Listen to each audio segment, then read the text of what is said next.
Hello. Do I make hand motions?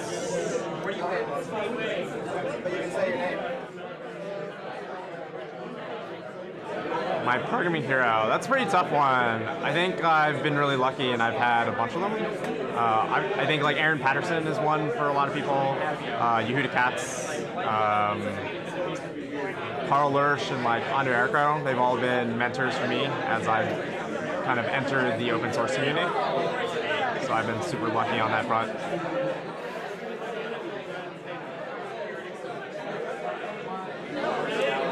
I think imposter syndrome affects everyone who starts a program, or at least most people that I know of. And to kind of just go for it and do stuff and not to be afraid to be wrong and kind of share ideas and share your code. That would probably be the biggest thing. And then also the next thing for me, if I was to give another point of advice, was that people are actually really important. I think when I started in programming, I was really heads down in the technical stuff. And I've realized over the last few years that people are just as important besides the technical content as well, like beyond the code and things for working on successful open source projects. Oh, easily Bundler. Bundler was my first open source project that I really got involved with. The story with it is that I kind of got involved basically during the, I guess, post 1.0 era. I was working on getting good bundler support for Heroku and never really committed code or anything, or even like cloned the project at all. But I was working with Carl and Yehuda to get it to work well with Heroku for our customers. And Carl told me, hey, you should commit to bundler. And I thought he was kind of joking.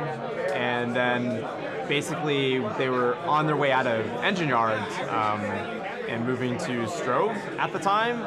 And during this process, they gave me commit to bundler, and I was kind of like, what do I do with this? Like, I've never even looked at the source code at all. But over kind of the span of that time, I learned a lot about open source maintenance. I worked a lot with Yehuda and Andre, and kind of learned like how to manage and help run and maintain a large open source project that impacts a lot of people in the community. And to take certain things seriously, it kind of made me a lot more conservative about releasing and kind of thinking on a much bigger picture than normally I would have. The most exciting thing in software right now? That's a really hard question. I think I work on a lot of things that most people don't deal with.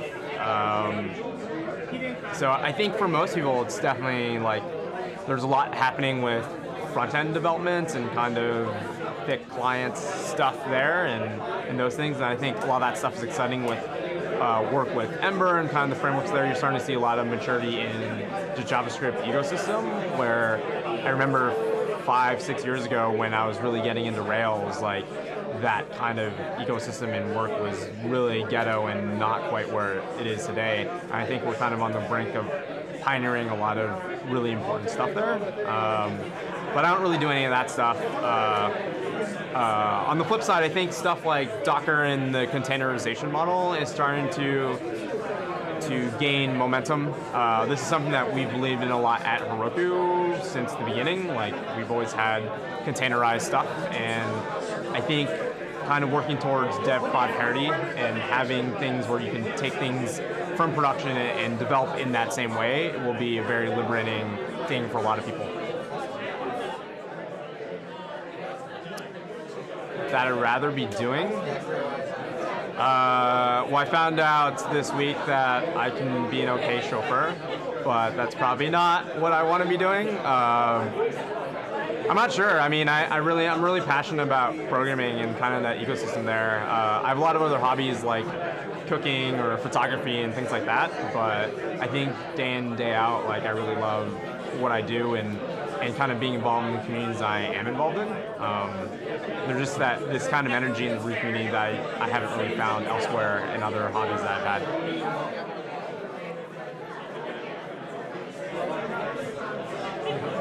Yo, hi mom. Hi, Mom.